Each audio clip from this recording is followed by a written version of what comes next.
ఇది మూడోసారి పిలవడం, 3 సార్లు కాదు 30 సార్లు పిలిచిన విచారణకు సహకరిస్తాం.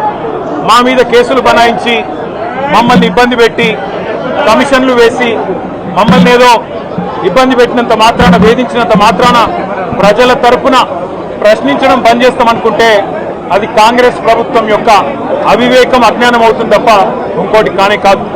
పెద్దలు కేసీఆర్ గారిని, పెద్దలు హరీష్ రావు గారిని కాళేశ్వరం కమిషన్ ముందు కూర్చోబెట్టి మీరు పైశాచికానందం పొందొచ్చు.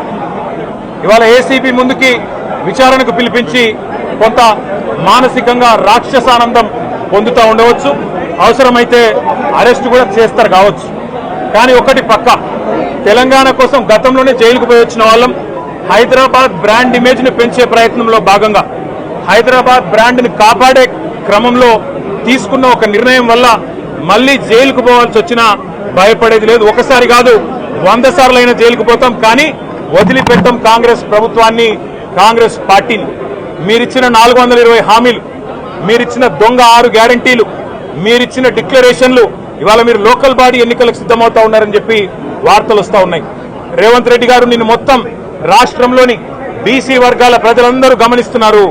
42% రిజర్వేషన్ ఇచ్చి 42% రిజర్వేషన్ ఇస్తాం అని కామారెడ్డి డిక్లరేషన్ లో చెప్పి మోసం చేసి ఈరోజు స్థానిక సంస్థల ఎన్నికలకు మరి రిజర్వేషన్ ఇవ్వకుండానే పోతున్న వైనాన్ని కూడా బీసీలు గమనిస్తా ఉన్నారు.